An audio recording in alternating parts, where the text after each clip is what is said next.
Let's have some fun. Bobby, welcome to the podcast. All hail the underdog, Scott. Happy to be here, man. So I got to ask, because you've said that to me a few times already, and this normally I ask a different first question, but you do always say hail the underdog. So tell me why that is something that you sign off with on emails and you said to me a number of times. Well, I'm a champion for the underdog. I mean, I've been one most of my life, and at the same time, I've refused to believe it. And I believe in most of our hearts, like we have more potential than we realize. And like, I'm an effort guy too. You know, you should see my annual NCAA bracket. It looks like my daughter filled it out, Scott. So I just can't resist a great underdog story. And yeah, that's who you'll find me rooting for, right in the front row. I love it. Nice. So why don't we get back to the first question that I do typically always ask guests, which is, how do you define outperforming in your life, and what does it mean for you to outperform? Well, for me, it means answering what I believe is hands down one of the most important questions that we'll ever answer in our story. And that is, hey, who am I becoming? And when you become the person that you imagine inside, like, imagine the possibilities when we all did that. And so for me, it's like having that desire be so strong that you tie your actions to it, and you're willing to go through whatever discomfort and struggle and pain to get to it. You know, it's like kind of fits into that underdog mindset that I have. And like, I've seen so many great people, when they finally boil down to it, it's like, I can do it. Like, I really think I can do it. So what do you think holds, let's say, more people back from doing that? Because I think, especially when I speak to different groups, I will sometimes, based on what aspect of leadership I'm talking about, I will actually advocate that they go back to almost their childhood, when all of our imaginations ran wild. You know, we all thought that we could be the next NBA basketball player. We could be, we could land on the moon. We could be a great scientist. We could be these different things. And then at some point we quote unquote grow up. And I feel like we turn that part of our imagination off and stop listening to maybe that inner voice that tells us we are actually capable of becoming something more than we are. So how do you start people with that? And what do you think holds them back from doing that? Well, my opinion, and I'll tell you what held me back. So my opinion, my favorite quote, I'm gonna start it with that. Like, my hands down favorite quote is, "It's not the mountain we conquer, but ourselves," by Sir Edmund Hillary. And like, philosophically, like, I believe we're all climbing our own mountain. Like, there's a place that we imagine that looks and feels better than where we are today. And at the same time, like, as a human animal, we struggle living in the present, right? Like, we dwell on the past and we dream about the future. But it's where we are today on the mountain that matters. And doing everything that you need to do and put one foot in the other. Like, I think most people, Scott, like, they know what to do. They just don't always do what they know. And I fell victim to that. Right? Like, we all have. Yeah. Well, a good friend of mine named John, he has a phrase that he uses, and he calls it participating in your own rescue. And I think for the most part, we don't do that. Like, hey, like, tell yourself the unvarnished truth, the kind truth, participate in your own rescue, do what you know you need to do, and like, just do it. So it's not that sexy, right? It's like, it's not that complicated. Let's just get out of your own way. No, it's actually really simple. And I was talking to somebody about this the other day. I think it was actually my girlfriend, where I just said, a lot of times, and again, something that I say in speaking is, if you're not getting the results you want in your life, you either don't know what to do, or you know what to do, you're just not doing it. And almost always it's the latter, where you know what to do, but for some reason there is something holding you back that isn't allowing you to do it. And I'm just curious. I literally just walked into my office from a speaking engagement, and you were nice enough to send me a copy of your new book, The Gift of Struggle. And I would love for you to talk a little bit more about just what is the genesis of this book? How did it come about? And just give me a little bit more of kind of the Reader's Digest version of the book. Sure. So I wrote a book that I wish someone would have written for me at the beginning part of my leadership journey. And I also wrote the book to give, right? Which I believe the essence of leadership is giving more than you take. And that's actually one of the parts of the book. And the essence of the book is pretty simple, and it's my leadership philosophy. And that is that we all struggle. Every struggle teaches us something. That's the gift. And leadership is sharing those gifts with others. And so I wrote a collection of stories. I'm a storyteller by nature. My dad was a magnificent storyteller, and he gave me that gift. And I wrote a collection of stories about my journey. And, you know, from growing up in a migrant farm working family, being one of 13 kids, to raising my hand and joining the Army, to raising my own family, to starting my business and the countless mistakes that I made doing that. And I learned that every one of these stories that I had in my journey had a common thread. And that is that every struggle that I had somehow prepared me for the next time I faced a similar struggle. And I was very fortunate at a very young age. I started reframing how I viewed my story, and I started seeing my life in a new light. And I started seeing struggle as a source of empowerment. And, you know, through some encouragement from others that had heard me speak and so forth, I wrote the book. It launched in June, and it's just been a real fulfilling journey. As you know, when you give and you share a message that helps others, I've just been real happy with the fact that I finally made the choice to do it. Yeah, congratulations on that. Thank you. Really. I mean, writing a book it's a huge task. And I think a lot of our books are written because we say, I wish someone would have told me this at some point. And then to be able to actually put that down on paper where you can give that gift to others, I think is a powerful thing.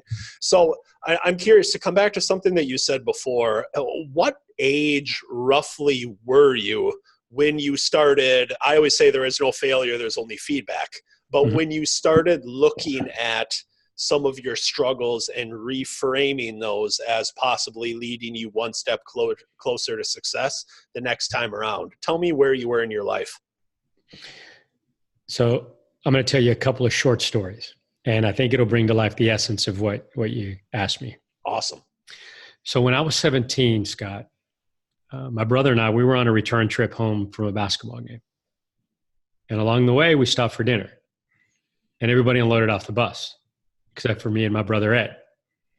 At that point in our family story, we didn't have the means to play sports and afford dinner. It's just the way things were for us.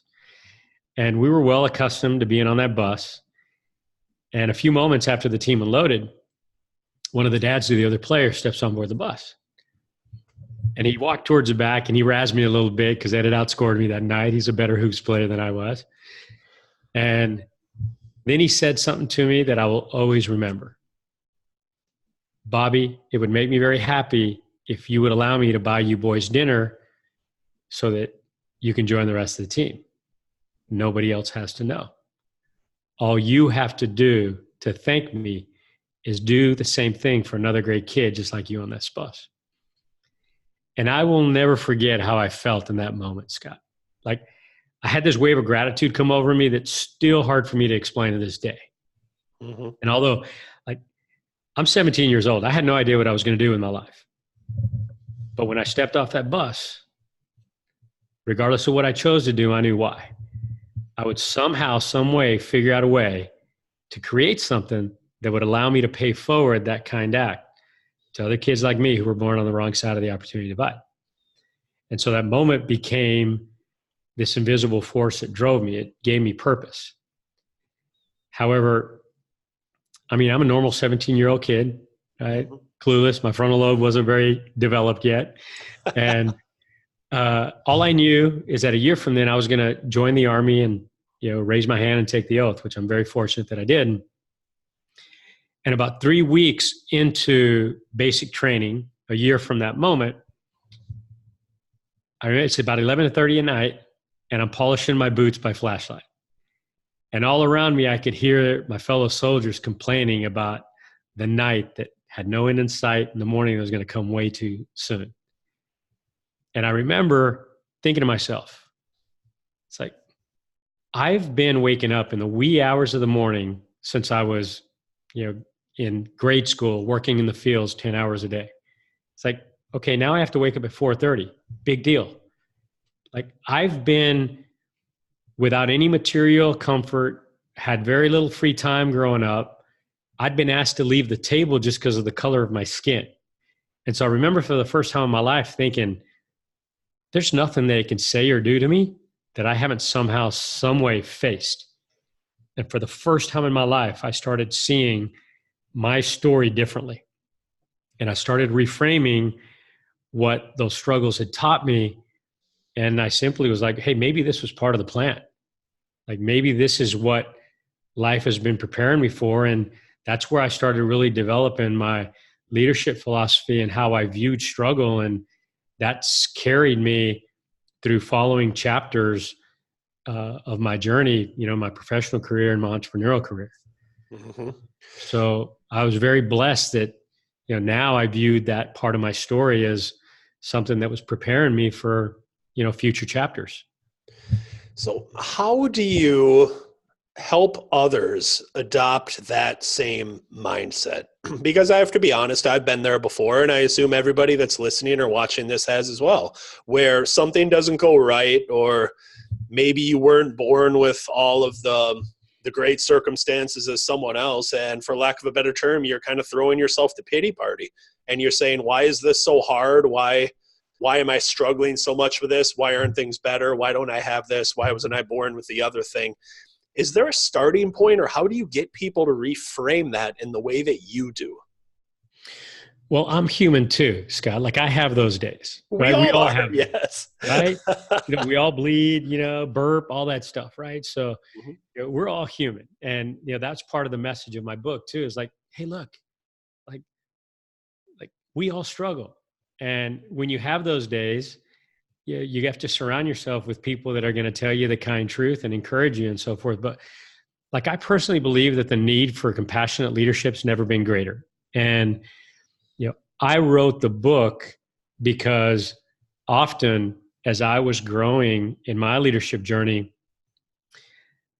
I was learning from leaders, both in the organizations that I was in and outside, people that I was studying. And leaders were more interested in being right versus doing what's right. And it was an or for them versus an and. Right? And so I'm going to get to the heart of your question here in a second, right? So being a student of leadership and growing like you have in the way that you help people, I think first and foremost, it's the habits and the routines that I've been fortunate to create over the years. Like, just as like this morning, like I start my day with gratitude, and I keep a gratitude journal. And too often, I think it's those habits that we develop as we get through our struggles and reflect on them and build over time. Like, if you don't do those consistently, you're not going to get through those peaks and valleys. Those valleys are going to come, right? Inevitable, right? But it's like, is that habit and routine strong enough to get you through them when that lull hits? And we can self-assess that on our own. Mm-hmm. So I pulled my own string there, Scott, but at the same time, again, it's situational and different for all of us, but I think it's the simple, not easy things that we learn to do in life that we have to do consistently. Other than maybe the gratitude journal or doing some intentional practice of gratitude early on in your day, are there any other habits or routines that you do that you think have been instrumental to your success? I do. And, I wrote a chapter in the book around one of my mentors, Dr. Joe. And he taught me at a very early stage in my leadership journey. I met him in the late 90s. And Dr. Joe taught me very early on that, like, you're not allowed to change anyone until you change yourself. And that's why the first part of the book is, who am I? And, if you don't start with you and answer that question, who am I becoming, and build routines around that, then it's whatever you envision on that summit of your mountain, it's not going to happen. Mm-hmm. Mm-hmm. And so aside from gratitude, like I'm a student of application, like a real student. Mm-hmm. For example, when I get a book, I'll read it front to back once. I'll resist the temptation to pick up my highlighter or pen, and then I'll go back and I'll read it a second time. And in that second review, I'll highlight something that really resonated, that complemented one of my strengths. And then right next to it, I will write down exactly how I'm going to apply it, because that's where the magic happens. Mm-hmm. Mm-hmm. Right? So a routine that's helped me get through is the routine of repetition and always refreshing myself on things that I study. Okay. So I hate to press you on this, Bobby, but the bottom line is the norm does information, outperformers do implementation. So I'm going to press you a little bit. And other than gratitude, I want to know some of the things that you do daily or weekly as far as your habits and routines that you think have been instrumental to your success. Yeah. Okay. Perfect. Yeah. I'm very selective about what I say yes to. So my routines, I'm time blocking. I time block very intentionally. Mm-hmm. Right? So first and foremost, I look at my calendar. I understand that no is not a 4-letter word, and I'm very intentional about time blocking. Right. So that happens on a weekly basis.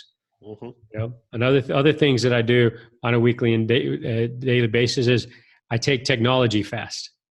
Right. So I shut myself off to technology, the temptation of the phone, and I focus on answering the single most important question: what is it that I and only I can do? And I make sure that my time blocks align to that one thing or to those intentional blocks. So those are a couple of examples, right? And I'm very, very comfortable with the word no. Well, you have to be. I mean, I also see that you're CEO of the Populous Group, which we talked a little bit about offline, but I haven't even gotten to it yet. Tell the audience a little bit about what that is and what you do professionally, because you're doing big things. Well, I've been very blessed and I'm grateful for it. Populous Group, Latin for people. We're a community of passionate, egoless climbers building something bigger than ourselves. We're bringing that bus story to life. That's the purpose of the organization. At our core, we believe that everyone deserves an opportunity to succeed. We're relentless about our culture. We fiercely protect it. And, the problem we solve for the world is we help organizations better manage their non-permanent workforce. So we're an HR services firm that helps organizations better manage the employees in their company that aren't permanent. And there's a raging war for talent out there, and a lot of organizations have a big population of permanent employees, but then a large population of non-permanent employees.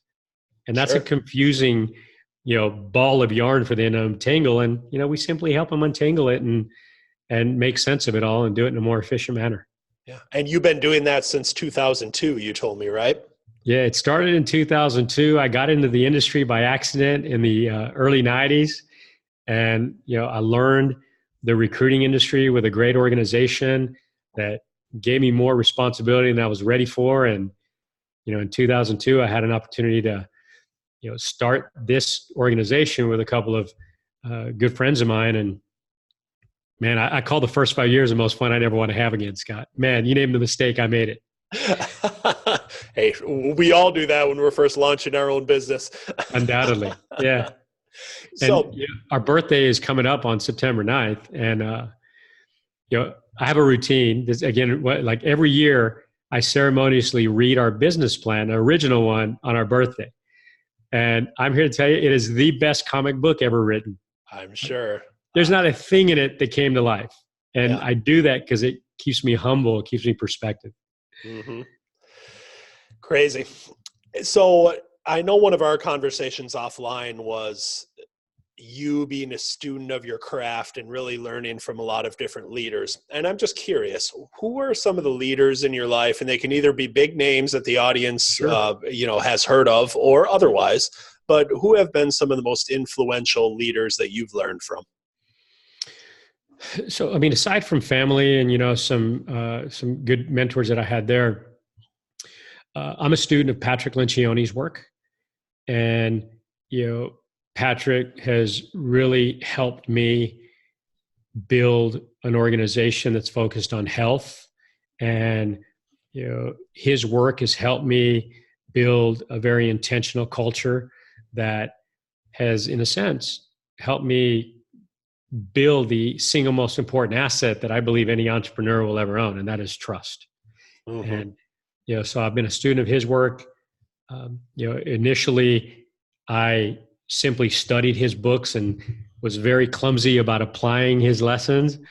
And I eventually, I met him, and he learned quickly how fierce of a student I'd been about his work. And I'm a big advocate for the work that he does. And I believe organizations who really want to build an intentional culture and a healthy organization need his work.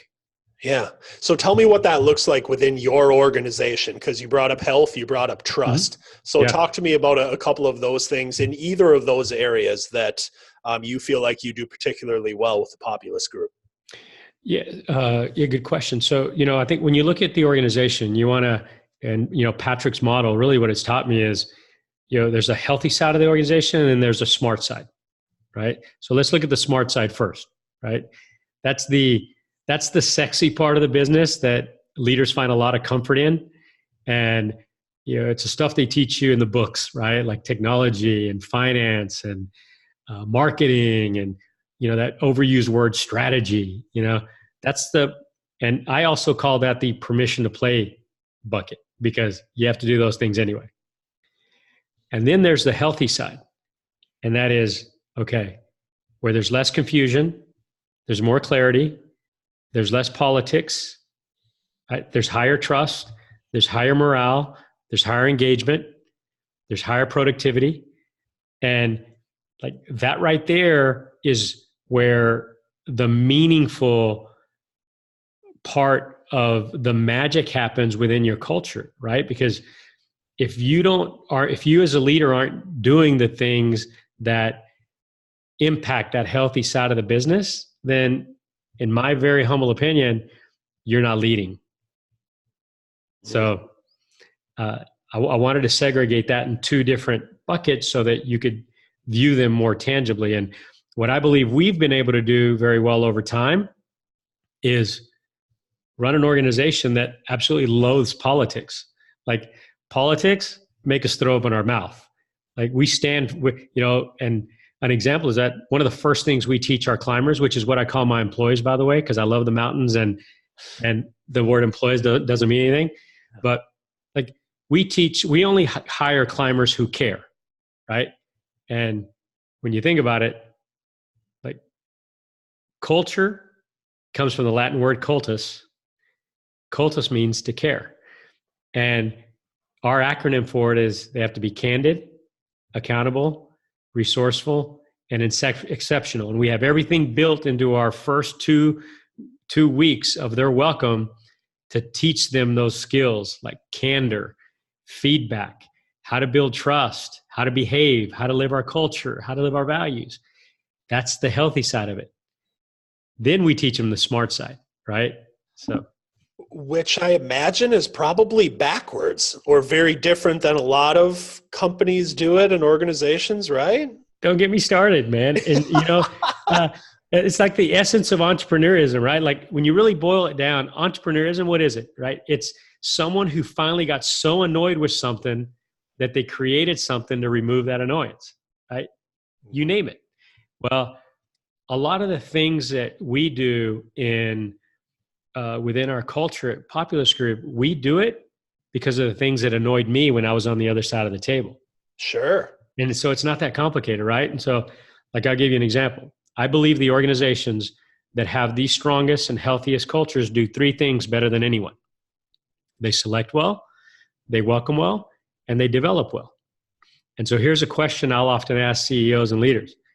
Okay, what's the difference between selection and hiring? What's the difference between welcoming and onboarding?